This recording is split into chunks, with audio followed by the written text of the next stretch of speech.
first of all, call an ambulance immediately and take me to the customer. So I went there and this was like bang in the middle of the lobby. Exactly. After, when I started realizing what happened, then yes, I felt very proud, but also very relieved that I assisted in keeping somebody alive, keeping him in this world. My drive is to be in there with the people, with my team, so I prefer being in a bigger hotel where it's busy all the time, and it keeps you going, it gives you that extra motive. Well, it hasn't affected work in the sense of the hours I put in, but I learned after my son was born that work issues stay at work.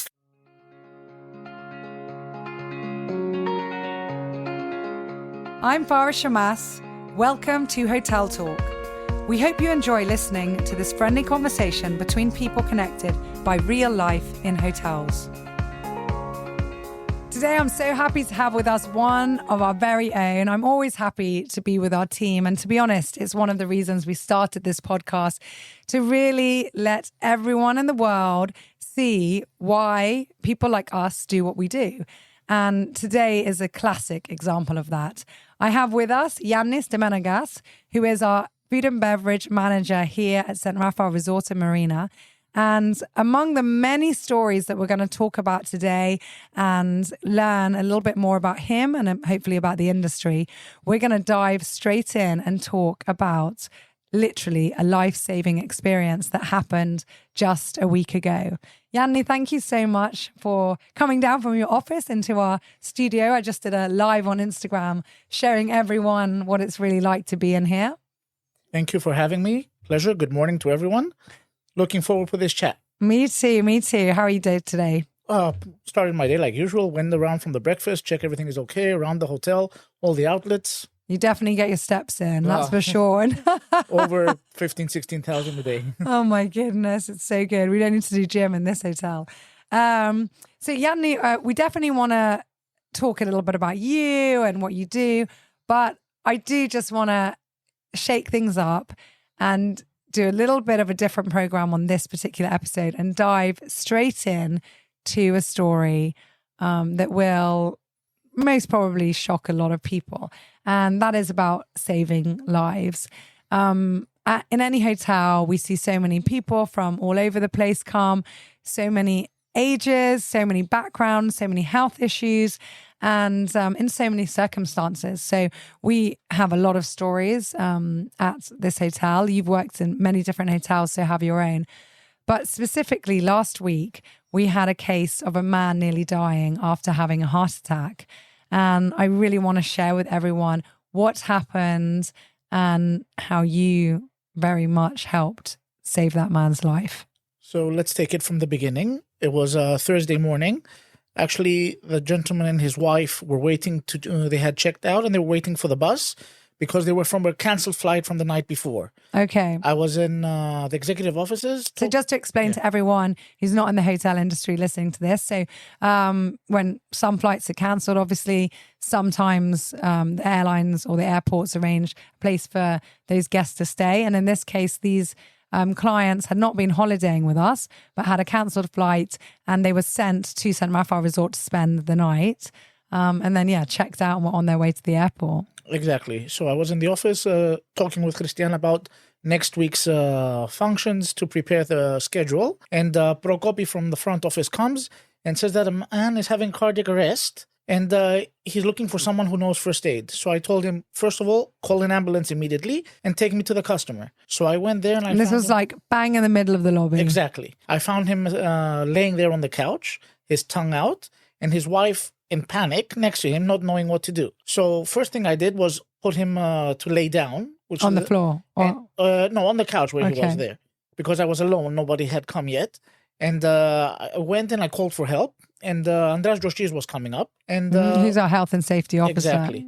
So I lifted his shirt, started connecting the AED, that's the automatic external defibrillator. Mr. Ioannis, our general manager, also arrived. And the machine told us he needs to be administered an electric shock.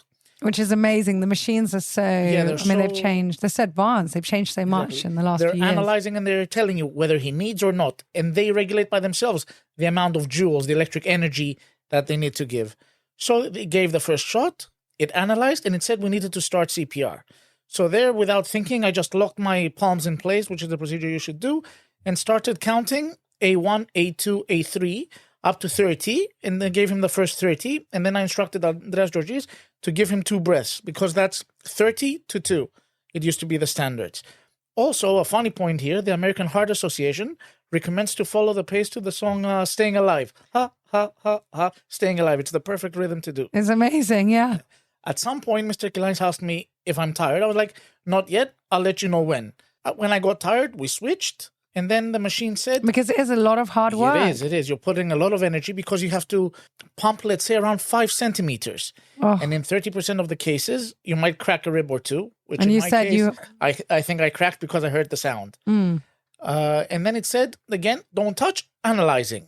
And at the second analysis, again, it said, recommend to administer an electric shock. So we told everybody not to touch, because in case somebody is touching the patient during that time, he'll also get a shock, and then he'll go into cardiac arrest. Because he'll bump his heart out of rhythm. We gave the second shock, and we continued with CPR. I changed Mr. Kilanis because he got tired. And then at some point it said again, don't touch, analyzing. And then it said, no shock required. And at that point I was like, yes. How did you feel then? I felt relieved, because all the time while I was doing the CPR, I was thinking, please don't die on me. Please don't die on me. That was the only thought going through my head. And this is someone you don't know, and, exactly. you feel so connected and responsible. Actually, after I felt so much more connected, I was constantly asking the rep. I tried to call the hospital. They couldn't give me too much details because of GDPR, but they told me where he was transferred. But I did see his lovely wife the next day at dinner, and I asked her, and he underwent stent surgery at the American Medical Center in Nicosia. And from what I know, so far he's doing okay. So, but he left Cyprus? Or is he still here? I don't know yet. Okay. Until Monday, they were still in Cyprus. Okay. Yeah. Oh my goodness. Tell us, how does that make you feel? Like, we're, 8 days after this event now. How has that changed you? Well, if it has changed you. It definitely has. It makes you realize and value life even more, because you can see that in a second it can be taken away. The whole day I was shaking, I don't know, from the adrenaline or from the experience. When I went home in the afternoon, first thing I did was hug my kid and actually almost squeeze him. And it will stay with me forever. And did you feel a sense of relief, of pride, you saved someone's life. You did. You saved someone's life. They're alive and well because of you.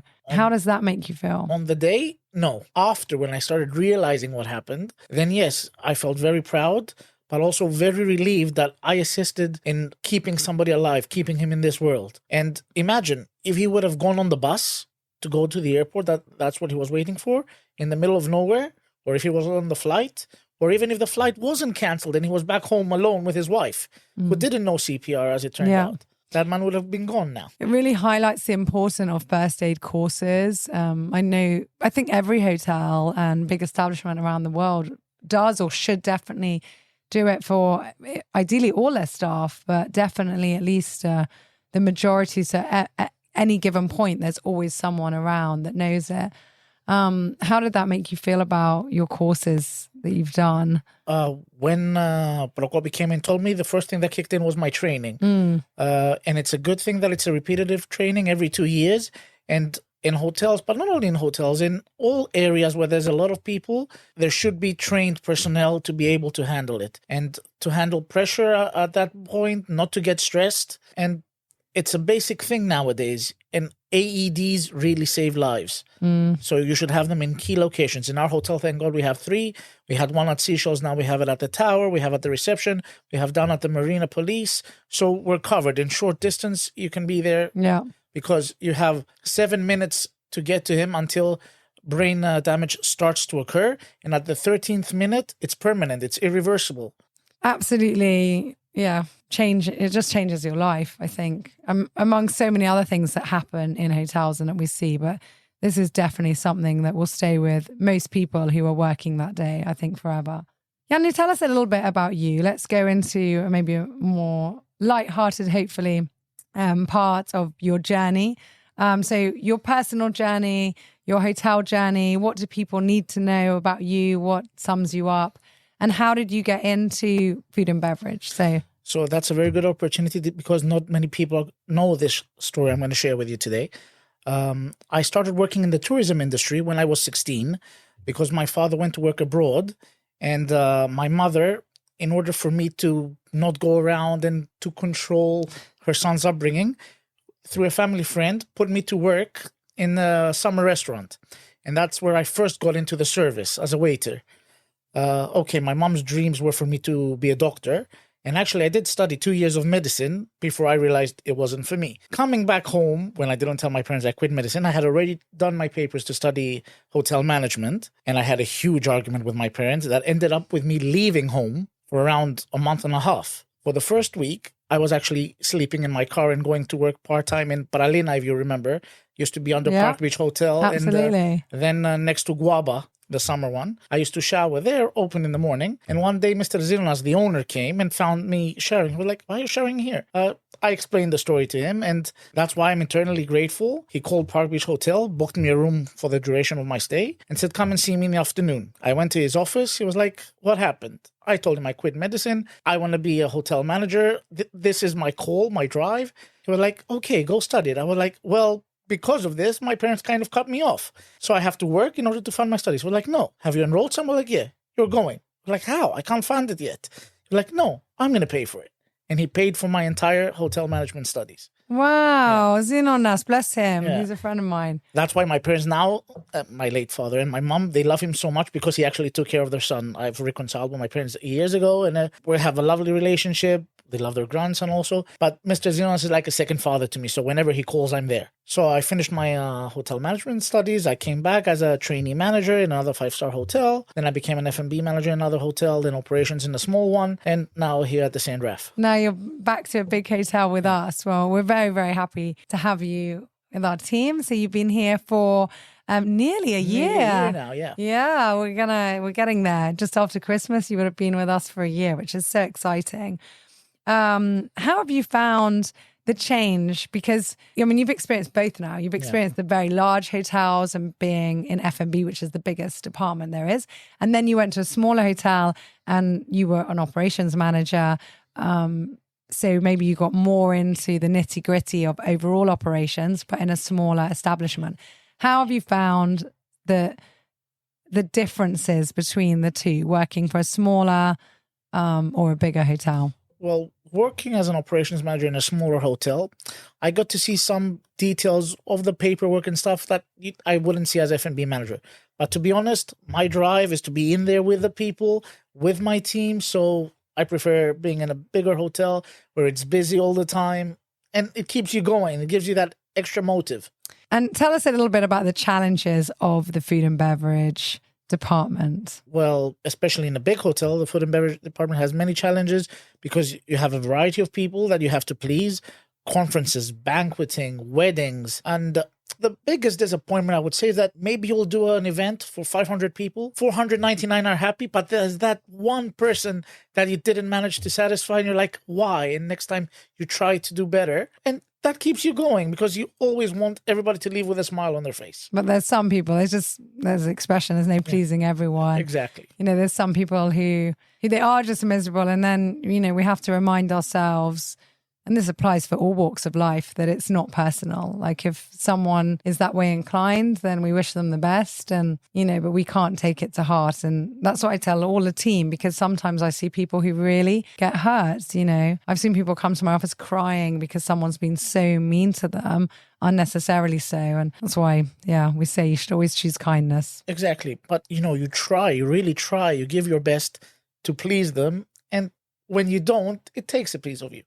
So what are the highlights then of the job? When you see a couple leaving with a smile, or a guest writing review about you because you were there for them, you helped them, you made their stay wonderful, a memorable one. So all these little bits make you feel good. Definitely. So come on, let's hit everyone with some funny stories, because we have so many. It doesn't have to be from this hotel, from anything that's happened. So we've been through a very dramatic story. Let's have some funny ones. Well, the first one that pops in mind was Christmas Day, lunch at another 5-star hotel. And I was assisting at the door, sitting people down. And a very good friend of mine was the food and beverage service manager there, quality manager actually. And a gentleman comes, he was like, I have a reservation. And the guy replies, Kalispera. Says, may I have your name? And the guy says, Kalispera. And the gentleman replies, Kalispera. Says, your name? Kalisperas. So the guy's name was actually Kalisperas. Kalispera. But because Which my means friend good was evening. a foreigner, he didn't understand. He thought that he was just saying good evening. Good evening, yeah. Well, Yeah. I was cracking up next to him. I was like, I think the guy's name is Kalisperas. had you heard that as a surname before? No, it was because the not first time for everyone me. exactly. Exactly. So, yeah. Oh, how funny! Oh my goodness, I love, all these things on names, and yeah, sometimes some people have really unfortunate names in a different language, and they don't Exactly, realize yeah. it, and they're really proud of it, and it's so. Oh my goodness, so funny. I have one that springs to mind, but I won't share it here because it involves quite a lot of swear words. So you're a dad of a lovely little boy. How has that shaped you and changed your outlook on life and also work, I guess? Well, it hasn't affected work in the sense of the hours I put in, but I learned after my son was born that work issues stay at work. Before, I used to bring them home and always think about them. Or now, if I do, I don't share it with the family because I don't want to affect them. Mm-hmm. Now, when I finish work and I go and I see his smile, my son is trilingual, so we try to talk in all three languages because my wife is Hungarian. Like, he might call me sometime. He's like, Baba, where are you? I'm like, I'm at work. Come home right now. He's so cute, 4.5 years old. But when I go home, I try to play with him as much as I can, teach him a bit in Greek, have father-son activities. Like yesterday before getting ready to come to work, he was like, Baba, let's fight. And, we were just playing around. Yeah, I enjoy those moments. Yeah, and just being present. Exactly. Like just in that precious time you have with your family and your child, just really being there with them, because I think that's something we definitely see in this industry, that it requires so much of our time and our physical presence. So many other industries, especially after the pandemic, they got to have the hybrid, working solution or stay at home more. Whereas for us, that just doesn't exist. I mean, you can't be an F&B manager and stay home. You have to be here. Yeah, you have to see what's going on. Exactly, you have to be with the people. But it is, a very big reminder that the few hours we have at home with our family, they can be worth, a whole week of someone being there. As long as you're present and you're really there and you give that quality time, that makes up for everything else. And I think it's also so important for our children to be proud of us as well and have role models to look up to. And that's a very true point. And especially I feel so proud when I take him to kindergarten and he might see a friend that I haven't seen before and he says, "Αυτός είναι ο παπάς μου. This is my dad." Yeah. And he's proud of it. Yeah. And I'm proud that my son is recognizing that. Oh, yeah, that's amazing. So, my dear, we're going to end this podcast with our tradition. I hope you don't pull out your own question, or it'd be funny if you pull out something from your department. So here's our little crystal bowl with questions that the team have pulled together. Shall I read it out to you? You've pulled out a big chunky one. Or I want to read everyone's handwritings. Share with us one experience you had in a hotel and you feel impressed. I think that says impressed. That's from, he wrote, that's it from Stavros in the maintenance, bless. So he actually let us know who asked that question. So share with us one experience you had in a hotel, could be any, and you felt impressed. Well, it was around 6 years ago. I think it was elections for European Parliament. It was another 5-star hotel I was working at that time. And we organized the pre-election campaign of that future European MP, and he was elected. But during the campaign, at the end, I didn't expect it from a politician. He turned around and thanked me and the team for organizing that. And I was really impressed because it changed my point of view for some politicians. It showed that he wasn't selfish. He acknowledged the hard work that was put by the team into bringing this event forward. You know what? That's the second time someone on this podcast has said something like that. Also, Sagis, who was our previous food and beverage manager, and that was a very interesting podcast that we did. But he also said when during the conversation it came up, like points that had touched him, and he mentioned that when we did the huge, I think it was our 30th anniversary party, and I stood up and I thanked him, and to be honest, I don't even really remember doing it. It was such a big event, but I meant it. I always mean what I say. And he said that meant so much at the time to be thanked personally, and it's really a big reminder now what you're saying, for us all that it really doesn't take a lot of time out of our day, you know, wherever we are in life, even if it's to be in a shop and tell someone, thank you so much for helping me. Or I always like giving people random compliments like, you know, oh, your tie's nice, or, you know, I like the way you did your makeup today. Just the really simple things. In the worst case scenario, someone doesn't care or brushes it off, or it means nothing to them. But in the best case scenario, which is most of the time, that will make someone's day, make someone's week, month, year, or like in your case, I mean, so many years in this industry, and you remember that one comment from someone who meant it at the time, and that really, gave you and your team so much encouragement. So there we go. Be kind. We're back to that Radiate sentiment. kindness. Radiate kindness. A small thank you goes a long way, especially in our industry, especially for our people that are out there on the floor all the time. And that's the way I try to lead, always with a nice word, good morning to everyone, nice compliment to boost their morale. Absolutely. Yanni, thank you so much for your time today. It was a pleasure being here. Have a great day.